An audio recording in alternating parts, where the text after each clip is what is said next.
Well, a Merry Christmas and a Happy New Year. And if I offended anybody with that, well, I don't care. I was musing on that great champion of thieves this week, the state. Let me tell you what I mean. I live in a tiny village in the East Riding of Yorkshire. My nearest town is Howden, unspoilt, Georgian, no big business or chain stores, no litter, well, not much, no crime, and a beautiful minster. My other not quite so local town is Pocklington. It's Victorian, it's delightful, and the location of my rugby club. Same again with no big business, crime or litter. Both towns, over the last 30 years, have just got better and better. First-class civic societies, new restaurants, old-fashioned pubs, and up until very recently, fairly affordable housing. There is not a single shop where I'm not known and made welcome. Simply most, but not all of the pubs, something I'm working on. 2 years ago I abandoned party politics as my classical liberal and libertarian ideas were no longer welcome or even understood, as my party were hijacked by members of the Conservative Party at the top. As I wander around my two favourite towns, attend the seasonal carol services, dinners and lunches, my experiences reinforce my political ideals tenfold. Let me explain. Everything we value and enjoy is the product of our own labour. The state actually steals our money on a daily basis, like the despots and monarchs of old.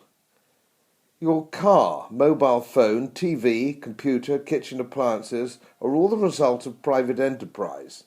The state contributed to none of the advances in your living standards, or your parents, nor will they add to those of your children, nor have they ever. The greatest advances for the ordinary man and woman in Great Britain came in between 1800 and 1900, the Industrial Revolution, the age of Enlightenment, post-Enlightenment and Reform, an age where the state played only a tiny part in the lives of the people. The advance of the state came in part after the First World War and then in unbelievable measure after the Second World War. In exchange for the promise of cradle-to-grave welfare, the government feel at liberty to tell you what you should eat and drink. It tells the businessman and shopkeeper how much to pay staff, what hours they may work, their holiday entitlement, pension arrangements. It even dictates the rules on employment procedure. The state also dictates what is taught in schools with a strict curriculum. It controls universities with grants. You turn on the radio, most of which is government-controlled. They control the purse strings. They insist on legal tender laws. They own the central bank. They print money, govern interest rates. The tax burden increases every year. Government spending is 50% of GDP. These figures would be unimaginable to our forefathers. The national debt is beyond the concept of human understanding. Do you know what 1.7 trillion means? If private funding initiatives and public sector pensions are included, our national debt stands at £7.5 trillion. None of this, of course, can ever be repaid. The United Kingdom is no different from America or other European countries. Does anyone, with the exception of academic economists, central bankers and politicians, really believe we can continue like this? Deep down, can anyone seriously accept a country as different from a business or a family? That every year more money can be spent than earned? Yet the electorate are cowed into docility because the witch doctors of banking and finance wrap up their larceny in fancy language. Quantitative easing means counterfeiting. Borrowing requirement means an inability to control spending. Fractional reserve banking means stealing money from depositors. If banksters were subject to the laws which govern the rest of us, they would all now be in prison, as indeed quite rightly they are in Iceland. The Chancellor of the Exchequer presents the nation's accounts with massive off-balance sheet numbers. Massive. They're illegal in the world of commerce. The press and TV are too stupid or dishonest to flag up any of this to an increasingly bewildered and gullible public. People actually believe they need these crooks. that the state is their friend. The state is your enemy. Have you been burgled or mugged this month, this year, ever? The state does it to you every day without fail. Join me in my walkabout.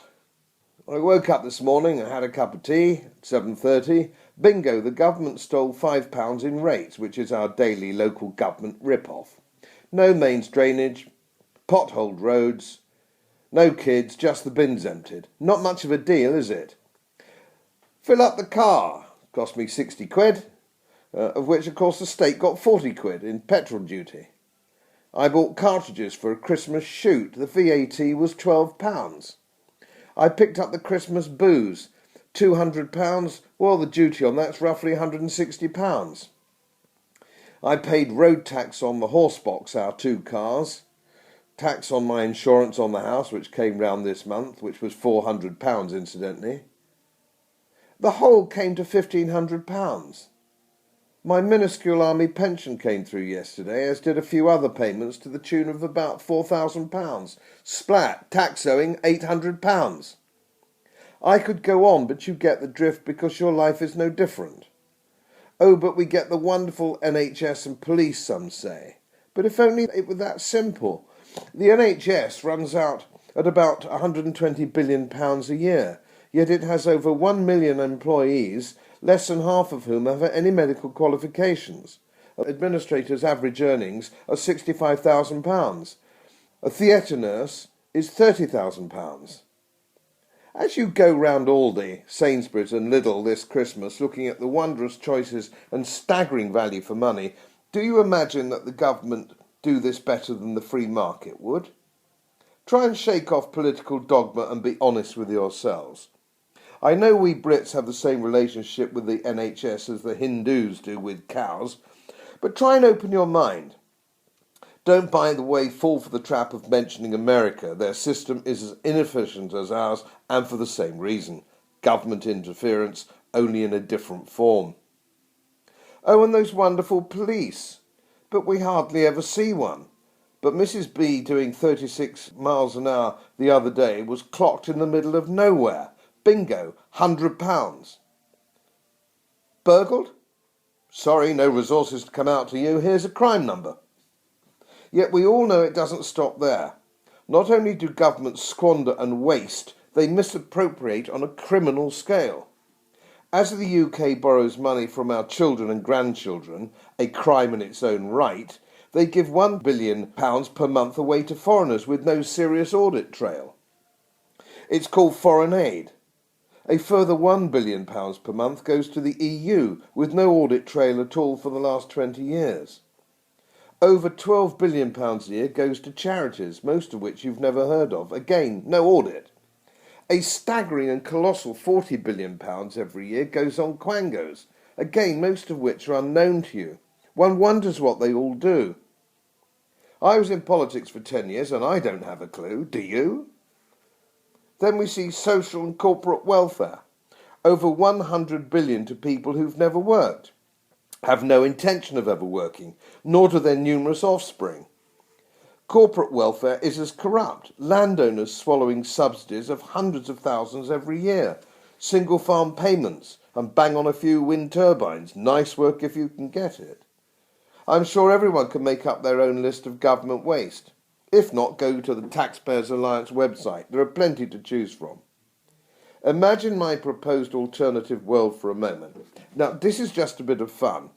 Here's a special card, like a credit card with your photograph on. It is a dispensation card. It's a deal with the state. You want nothing. You commit to claim nothing ever from the state. Your card is a laissez-passer. You are absolved from any tax or duty. So imagine you go into your pub. Your pint now is only £1. You can fill your petrol tank for £20. Your salary arrives with no deductions, no income tax, no national insurance. Your employer pays no insurance, so there's an extra few £100 in your pay packet each month. On the high street there is no VAT, so the entire monthly shop comes at 20% discount, as does that new car. The steak and chips at the local restaurant bottle of wine comes at 25% off. Would you opt for that card? I would. Your BUPA premiums are easily affordable. Your rates are a thing of the past. Well, education, private now. Roads, well, you've paid your road tax, so they are available to you. Moreover, the economy leaps forward without the burden of those taxes. Sales go through the roof. Have this flight of fancy and stay with it for a week. See what you think.